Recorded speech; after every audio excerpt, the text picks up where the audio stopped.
An April day. কার লেখা? Henry Wadsworth Longfellow. তো হেনরি ওয়াডসওয়ার্থ লংফেলোর অ্যান এপ্রিল ডে খুব সুন্দর একটি কবিতা তোমাদের ক্লাস 8-এ আছে। হেনরি ওয়াডসওয়ার্থ লংফেলোর সম্বন্ধে দু একটা কথা জেনে নেব। He was one of the most famous American poets of his day. সেই সময়কার মানে তার সময়কার আমেরিকার বিখ্যাত যে কবিরা ছিলেন তাদের মধ্যে একজন হলেন হেনরি ওয়াডসওয়ার্থ লংফেলো। তো আমরা ডাইরেক্ট কবিতায় চলে আসব। পোয়েমটা বলেছে কি না, হোয়েন দাস ওয়ার্ম সান, যখন এই যে তপ্ত সূর্য, ওয়ার্ম সান মানে হচ্ছে তপ্ত সূর্য, ওয়ার্ম মানে উষ্ণ গরম, দ্যাট ব্রিংস যেটা নিয়ে আসে, ব্রিংস মানে কি, ব্রিং মানে নিয়ে আসে, কি নিয়ে আসে? Seed time. সিড টাইম মানে হচ্ছে যে সিড মানে বীজ, টাইম মানে সময়, সিড টাইম মানে হচ্ছে বীজ বোনার সময় নিয়ে আসে, অ্যান্ড হারভেস্ট, এবং হারভেস্ট মানে কি, চাষ করা। তো তার মানে হচ্ছে যে এই যে চাষ করার সময়টা অ্যাকচুয়ালি কে নিয়ে আসে না, ওয়ার্ম সান নিয়ে আসে। হ্যাজ রিটার্নড এগেইন, সেটা আবার ফিরে এসেছে। রিটার্নড মানে হচ্ছে যে ফিরে এসেছে, এগেইন মানে হচ্ছে যে আবার, আবার ফিরে এসেছে।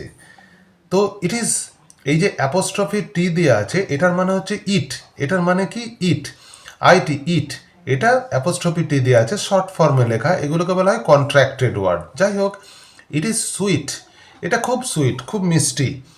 Two visit the still wood, এই স্টিল উডে ভিজিট করা, স্টিল উড মানে হচ্ছে যে শান্ত জঙ্গল, তো শান্ত জঙ্গলেতে ভিজিট করা, সেখানেতে যাওয়া খুব সুন্দর জিনিস, ভেরি সুইট। হোয়ার স্প্রিংস, যেখানে, হোয়ার মানে যেখানে, স্প্রিংস মানে কি, বসন্তকাল। The first flower of the plain, যেখানে আমরা দেখতে পাবো, গেলে কি দেখতে পাবো না, প্লেন মানে হচ্ছে সমতল ভূমি, ফার্স্ট ফ্লাওয়ার মানে তো সকলেই জানি আমরা প্রথম ফুল, অর্থাৎ সমতল ভূমির আমরা প্রথম ফুলটাকে দেখতে পাবো আমরা সেখানে গেলে না। তারপর আছে কি না, I love the season well, আমি এই ঋতুটাকে খুব ভালো, খুব পছন্দ করি, এই ঋতুটাকে আমি খুব ভালোবাসি। হোয়েন ফরেস্ট গ্লেডস, যখন জঙ্গলের ওই গ্লেডসগুলো, গ্লেড মানে কি না, যখন হচ্ছে যে ওই যে গ্লেডস বলতে এখানে তৃণভূমি, ঘাস, ঘাসের যে ছায়া পড়ে রয়েছে, মানে বিরাট দূর বিস্তৃত যে ঘাস, সেটাকে গ্লেডস বলা হয়। When the forest glades are teeming with bright forms, are teeming with bright forms মানে কি না, এই যে যখন আলোকিত হয়, টিমিং মানে আলোকিত হয়, উইথ ব্রাইট ফর্মস উজ্জ্বল হয়ে আলোকিত হয়। নর ডার্ক, অন্ধকার নয়, কখনো অন্ধকার, nor dark and many folded clouds foretell, তা কখনো অন্ধকার আর কি হয় না, মেনি ফোল্ডেড, বহু, ফোল্ডেড মানে হচ্ছে যে ভাঁজ করা, ভাঁজ হয়ে যাওয়া, ক্লাউডস মানে কি, মেঘ, ফোরটেল, ফোরটেল মানে হচ্ছে যে কি, ভবিষ্যৎবাণী করা, আগাম বার্তা দেওয়া, ফোরটেল করা মানে হচ্ছে ভবিষ্যৎবাণী করা বা আগাম, আগে থেকে কিছু বলে দেওয়া, সেটাকে ফোরটেল বলা হয়। যেমন যারা জ্যোতিষী, যারা ভবিষ্যৎবাণী করে তাদেরকে আমরা বলি ফোরটেলার। যাই হোক, তো এই অন্ধকার আর হচ্ছে যে ফোল্ডেড ক্লাউডস, এগুলো ফোরটেল করছে, এগুলো ভবিষ্যৎবাণী করছে। কি ভবিষ্যৎবাণী করছে? The coming on of storms, যে এইবার ঝড় আসছে, অর্থাৎ দেখবে ঝড় আসার আগে যে মেঘ, আকাশে যে কালো মেঘ দেখা যায়, সেই কালো মেঘ দেখে আমরা কি বুঝতে পারি না, ঝড় আসছে। সেই জন্য বলছে যে ওই কালো মেঘই যেন ভবিষ্যৎবাণী করছে, ফোরটেল করছে যে ঝড় আসতে চলেছে। From the earth's loosened mould, from the earth's loosened mould মানে হচ্ছে যে ওই যে পৃথিবীর, আর্থ মানে হচ্ছে যে পৃথিবীর, লুজেন্ড মুড, লুজেন্ড মানে কি, লুজ, আলগা, আলগা মাটি থেকে, মুড বলতে এখানেতে মাটি বোঝাচ্ছে। তো আর্থ, সরি, আর্থ বলতে মাটি বোঝাচ্ছে, আর্থ লুজেন মুড, যে পৃথিবীর বা মাটির যে ধরিত্রীর কোমল আলগা মাটি থেকে কি হচ্ছে না, দ্য স্যাপলিং ড্রজ, স্যাপলিং মানে চারা গাছ, ড্রজ মানে গ্রহণ করছে, ইটস সাস্টেন্যান্স, সাস্টেন্যান্স মানে কি না, গ্রহণ করছে জীবনের যে আশ্বাস, জীবনের আশ্বাস, অর্থাৎ বেঁচে থাকার যে রসদটা এরা গ্রহণ করছে। অ্যান্ড থ্রাইভ, আর থ্রাইভ মানে হচ্ছে যে বছরের পর বছর ধরে তারা থ্রাইভ করছে, মানে বেঁচে আছে।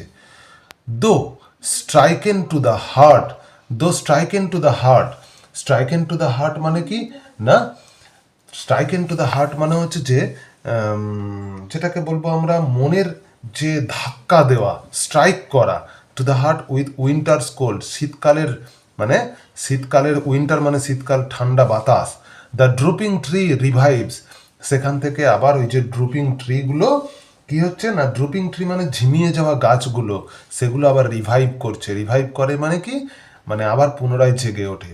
দ্য সফটলি ওয়ার্বলড সং, এই যে সফটলি ওয়ার্বলড সং, ওয়ার্বলড মানে মধুর যে গান, সেই গানগুলো comes from the pleasant Woods, সেগুলো আসছে কোথা থেকে না, প্লেজেন্ট উড অর্থাৎ হচ্ছে যে সুন্দর যে জঙ্গল, সেই জঙ্গল থেকে আসছে। অ্যান্ড কালার্ড উইংস, আর হচ্ছে যে কালার্ড উইংস মানে কি না, রঙিন যে ডানা, সেই ডানা থেকে আসছে। Glance quick in the bright sun, আর হচ্ছে জলজল করছে, quick in the bright sun মানে হচ্ছে যে উজ্জ্বল সূর্যের আলোতে। That moves along the forest opening, যেটা ঘুরে বেড়াচ্ছে কোথায়, ওই সূর্যের আলো না ফরেস্ট ওপেনিং অর্থাৎ জঙ্গলের যে ওপেনিং, খোলা ফাঁকা জায়গাগুলো আছে, সেই ফাঁকা জায়গার মধ্যে। When the bright sunset feels, যখন উজ্জ্বল সানসেট মানে সূর্যাস্ত ফিলস পরিপূর্ণ করে দিচ্ছে দ্য সিলভার উডস, সেই রূপালি জঙ্গলটাকে উইথ লাইট, আলো দিয়ে। দ্য গ্রিন স্লপ থ্রোজ, আর হচ্ছে যে সবুজ যে ঘাসের আবরণ, সেটা ছড়িয়ে থাকছে কোথায়, ইটস শ্যাডোজ ইন দ্য, ছড়িয়ে দিচ্ছে ইটস শ্যাডোজ, এর ছায়াটাকে, in the hollow of the hill, পাহাড়ের যে হলো গর্ত, সেই গর্তের মধ্যে। And wide the upland glows, আর হচ্ছে যে আপল্যান্ড মানে হচ্ছে যে পাহাড়ি এলাকা, পাহাড়ি এলাকাতে উচ্চভূমিতে এটাকে কি করছে না, হোয়াইট ঝলমলে করে তুলছে। গ্লোজ, গ্লোজ মানে হচ্ছে ঝলমলে করে তুলছে। এই পর্যন্ত তোমাদের কবিতাটা খুব সুন্দর কবিতা একটা, ভালো করে তোমরা পড়বে। আর ভিডিও ভালো লাগলে সাবস্ক্রাইব করে রাখবে।